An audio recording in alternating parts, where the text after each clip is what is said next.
오늘은 TV 문학관의 감비천불부치를 한번 리뷰해 보겠습니다. 1982년에 방영된 것이니 벌써 40년도 더 된 작품이네요. 여류 작가 이정호의 작품을 각색해서 극화한 것이고요. 배경은 1930년 고산지대인 개마고원을 무대로 해서 펼쳐지는 토속적이고 향토색 짙은 내용입니다. 지금은 늙었거나 죽은 배우들 안대용, 김성한, 이덕희, 여운계, 정인숙 등이 열연을 펼치는데 연기력도 대단하지만 한창 젊을 때의 모습인지라 싱그럽고 건강하네요. 배경이나 소품은 물론 배우들의 그 연기력, 뛰어난 연출이 돋보여서 작품의 완성도가 소름 끼칠 정도로 리얼합니다. 줄거리로 들어가 볼게요. 망길이 아빠 덕구와 옥선 아빠 종섭은 살아도 같이 살고 죽어도 같이 죽자고 맹세한 절친인데요. 두 사람은 외딴 오지에서 서로를 마주보고 사는 둘도 없는 이웃이기도 합니다. 덕구에게는 아내와 자식 만길이 있고요. 덕칠이란 동생이 있었지만 몇 해 전 대처로 돈 벌러 나갔습니다. 종섭에게는 아내가 있었지만 이 동네로 이사 오기 전 집에 불이 나는 바람에 타 죽고 말았죠. 그 바람에 지금은 어머니와 처제 정분이 죽은 아내가 낳았던 딸 옥선이 그렇게 네 식구가 어울려 삽니다. 갓 15이었던 처제는 이제 19이 되어 꽃같은 처녀가 되어 있습니다. 종섭의 어머니는 손녀 옥선이 정분의 손에서 자랐고 이모를 친엄마로 여기고 있는지라 4년째 호라비 신세인 아들이 그녀를 아내로 맞이했으면 하는 마음을 가지고 있습니다. 종섭은 그런 모친의 마음을 외면한 채 모르쇠로 일관하고 있습니다. 사실 정분이는 덕구 동생 덕칠이에게 마음을 주고 있었던, 서로 나누고 있었죠. 그런 가거사가 있는 데다 척박한 산골살이에 고운 처제를 끌어들이기가 싫었던 거긴 했습니다. 고생만 하고 떠난 정분 언니인 아내를 늘 애잔한 마음으로 기억하고 있었으니까요. 고원 산악지대엔 삶의 척박함이 이루 형용할 수 없을 지경입니다. 밤이면 호랑이 넉대가 내려오고 밭농사래야 고구마, 감자, 옥수수가 전부인 삶이니까요. 한참 물이 올라 야들야들하고 예쁜 정분을 종섭인 듯 인들 싫지가 않지만 명색이 처제인데 싶은 생각도 있긴 했지요. 아가 부지런하고 야무져서 나무랄 데가 없다이. 넌 어째 정분이 얘기만 나오면 화를 내고 그럼둥. 어머니는 시시때때로 아들에게 지청구를 하지만 가난하고 궁핍하지만 평화가 깃든 곳에서 양쪽 집은 늘 화기애애하고 평화로웠습니다. 그런 어느 날 척박하기 그지없는 이곳에서 예측지 못한 일이 벌어집니다. 덕구가 지붕에서 떨어져 허리를 심하게 다친 겁니다. 이 산골짜기에서 의원이 있을까요? 약이 있을까요? 덕구의 상태는 심상치 않을 만큼 악화되고 있고 급기야는 종섭이 산 밑에까지 내려가 의원을 업어서 데려옵니다. 의원은 침을 놔주고 약을 처방해 주면서 두세 달은 무조건 누워 있어야 한다고 엄명을 내리고 내려갑니다. 꼼짝없이 누운 채 종섭의 도움을 받아가며 살아가는 덕구에게 또다시 시련이 닥칩니다. 높은 봉우리에 도라지를 캐러 올라간 덕구의 아내가 저녁이 되도록 돌아오지 않습니다. 허리를 못 쓰는 남편은 욕만 쓸 뿐 이번에 역시 종섭의 도움을 받을 수밖에 길이 없습니다. 간솔불을 들고 혼자서 산속으로 들어간 종섭이 가까스로 만기름을 찾아내지만 그녀는 이미 의식을 잃고 쓰러져 있습니다. 높은 바위에서 미끄러지며 정신을 잃은 그녀는 옷이 찢겨지고 속옷이 말려 올라간 채로 허벅지를 허옇게 드러내고 있습니다.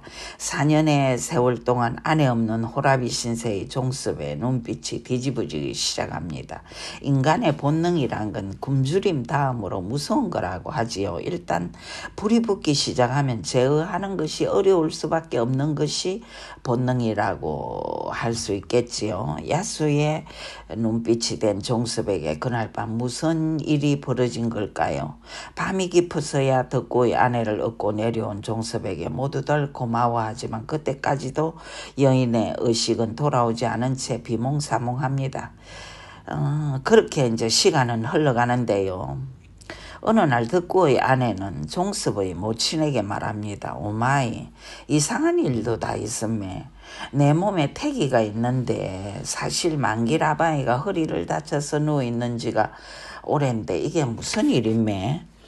모친은 그러나 자네가 날짜를 잘못 짚은 게지라며 대수롭지 않게 넘어갑니다. 그렇게 몇 달이 지나가고 덕구 아내는 사늘이 가까워져서 기저귀 장만이랑 아기 낳을 일에 낳은 이후의 일 장만에 바빠집니다. 눈빛이 날카로워지기 시작한 건 덕구입니다. 자신이 몸을 다쳐 아내를 가까이 못한 사실이 엄연한데 임신이라니 기가 막힌 일인 거지요. 인간에겐 직감이란 게 있습니다. 아무리 얼렁뚱땅 넘어가려 해도 뻔하게 드러나는 진실의 외면이란 건 쉬운 일이 아닌 거지요. 도라지 거꾸로 갔다가 실종된 날 밤 아내를 얻고 돌아온 종섭을 떠올리며 덕구는 번민을 거듭합니다. 그의 심정은 점점 걷잡을 수 없어지고 심정이 복잡해진 건 종섭도 마찬가지였지요. 이 와중에 종섭 모친까지 그 사태의 심각성을 눈치채고 전전긍긍하는데요. 천하태평인 건 덕구 아내뿐입니다. 기절해 있다가 다음 날이 되어서야 깨어난 그녀는 자신의 몸뚱이 위로 무엇이 지나갔는지조차 기억하지 못한 채 남편의 아이를 가졌지만 자신의 계산이 엉터리라고만 생각합니다. 사늘이 되자 덕구는 짐을 꾸리고 대처에 나가서 도시죠.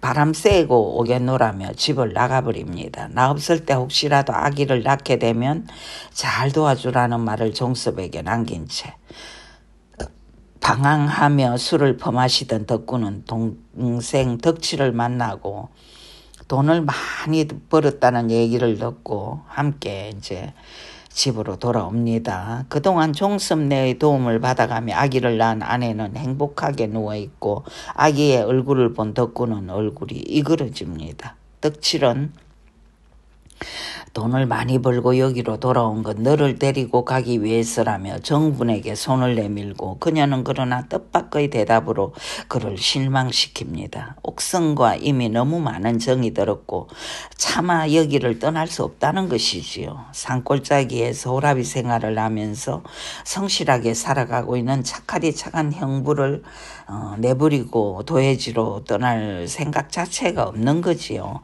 사랑이란 사실 연민에서부터 시작되는 것인지도 모릅니다. 척은지심이란 것, 세상의 어떤 것보다 강렬한 감정이 이 척은지심이란 감정인지도 모릅니다.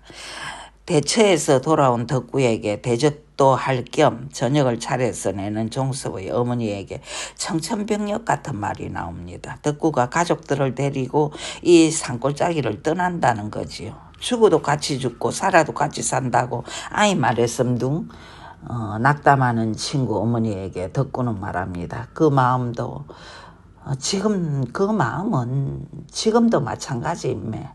오마니 그렇지만 사람의 마음으로 할 수 없는 게 있음에 홀로 밤을 지새우며 수십 번도도 계속했을 번민과 탄식.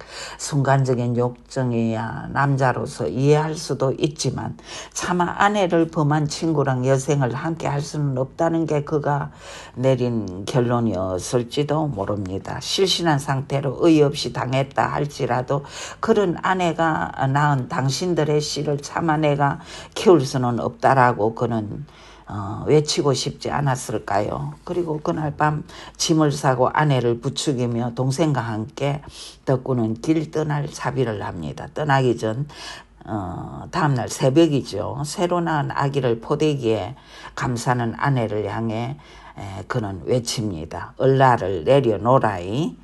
안절부절 대체 왜 그러매? 묻는 아내에게 그는 나까지 휘두르며 빨리 내려놓지 못하겠니? 노발대발 처음으로 무서운 분노를 표출합니다. 남편과 시동생 아들 만길과 함께 모든 짐을 소등에 싣고 떠나는 식구들. 잠시 후에 나타난 종석과 정분과 옥선은 망연자실하고 포대기에 쌓인 채 울고 있는 젖먹이를 보며 그의 어머니는 울부짖습니다. 이놈아 이놈아 이놈아. 사태의 진실을 이 어머니는 오래전에 알고 있었는지도 모릅니다. 끝내 친구에게 한마디의 원망이나 노여움의 표출도 없이 최선의 해결책을 내놓고 떠난 오랜 친구의 이름을 부르며 종섭 역시 산에서 울부짖습니다. 덕구야 이 나쁜 놈아. 때 아닌 통곡의 바다에서 모든 사태를 알아챈 정군이 울면서 외칩니다. 오마이 알라는 내가 기르겠소. 아무 말 맙소. 그러면서 산비탈에서 나무에 머리를 찧으며 울고 있는 형부를 껴안으며 함께 우는 정분. 그렇게 이 이야기는 끝이 납니다. 비천해지기 시작하면 한없이 비천해지지만 타고난 존엄성을 해치지 않고 선한 결말을 향해 나가는 인간의 인간다움, 품이 있음에 저는 전율합니다. 많이 배우지 못해도 인간은 마성과 선성을 동시에 지닌 고귀한 존재임을 깨닫게 한 드라마였고요. 세목의 뜻을 몰랐는데요. 감비 천불 붙이는 가문비 나무에 저절로 불이 났다 점으로 해석하면 될 것 같습니다. 모든 게 자연스럽고 도리를 저버리지 않고 결말 내는 것 또한 인간다운 자연스러움임을 가르쳐준 감비 천불 붙이. 오늘은 여기까지 합니다. 시청 감사드립니다.